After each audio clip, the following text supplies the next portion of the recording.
Hey guys, Sam with Art and Cabinet here, and today we're going to teach you how to use a miter saw. We're going to go over the technique, the limitations, and safety of a miter saw. If you're a beginner woodworker or you're looking into woodworking or something, this is a tool that you must have. It's awesome. It has a lot of great uses and features. You can use it for cutting face frames, baseboards, toe kicks, crown molding, all different types of uses on this guy.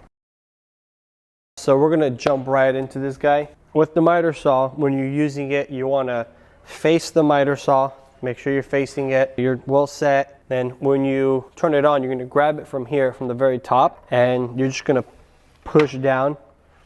Now, when I say push down, you're just pushing the spring down until it hits the wood. Once it hits the wood, you want to let the blade eat away at the wood on its own. You don't want to force it down, because then you risk burning the wood, chipping, binding the blade, and it can just, shoot back up and dangerous. You want to avoid that.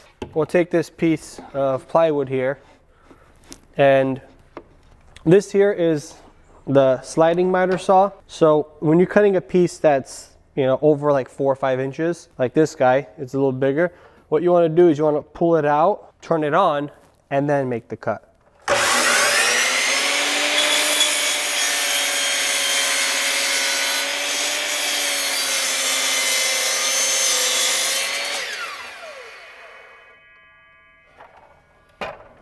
If you notice, I made my cut, I held the blade down, I waited until it stopped spinning, then I released it, because that way it's safer. Say this little piece here is loose, right? You're cutting off a small piece.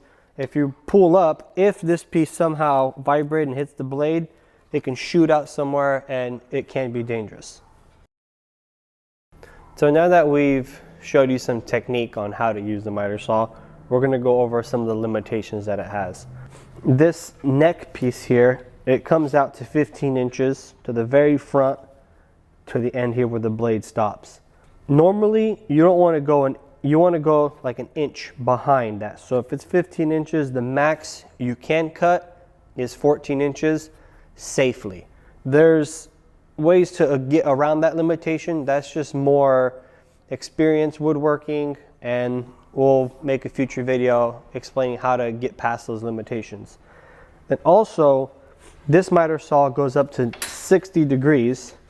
So you just kind of slide it over and you put it at 60, and you can make your cut at 60 degrees this way. Coming back around this other side, it goes up to 50 degrees. So this is nice when you're cutting crown molding or different types of angles. In the back side here, it has a little lever. It has more angles here, so you can go this way 45, you can go up to 60 actually on this side. This one here, you can bring this over to 45 degrees. If you want to do miter cuts at 45, it has that as well. So that's a nice feature. What's really cool about this is, see how it slides, right? It also has a feature where you can lock it to where it doesn't slide anymore. So if you're making just a bunch of small cuts and you don't want to continue moving it back and forth, because it does move, you can lock it in and just make your constant little cuts without risking it moving. So now that you've seen some of the technique and the limitations of the miter saw, now I'm going to go over a few safety tips. What I really like about this is it has a built-in safety feature, and that's here on the on and off switch. So if you see here, right, it won't turn on unless I have it ready. There's this little switch here that you push, and then you can turn on. That right there in itself is a great safety feature. That way you don't hurt yourself. It also has this guard here that moves as you go down. You see how it moves? That way you're safe from the blade. When you're making a cut, the very, very important thing to keep in mind is never do this. You never cross your hand like that when you're making a cut. you always want to hold the piece that you're cutting and then make your cut.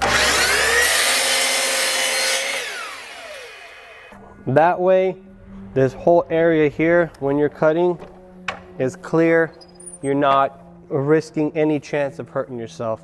Because sure, this safety guard is here, but what if it happens to fall off or break and your hand's right here, or it shoots forward and it shoots up and your hand is right there and it cuts yourself. You don't ever want that to happen. So always remember, you want to face the saw. You want to have your hand on the piece that you're keeping, the piece that's important to you, and then your hand goes here and you cut. Then of course, you wait for the blade to stop moving before you lift it up. That ensures safe, clean, and nice cuts.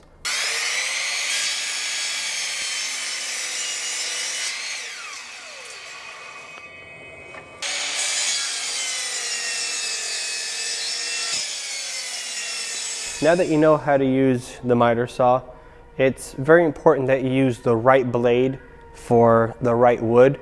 There's hardwoods, softwoods, plywoods, and they all need a different type of blade for cutting. You need a more aggressive blade for harder woods.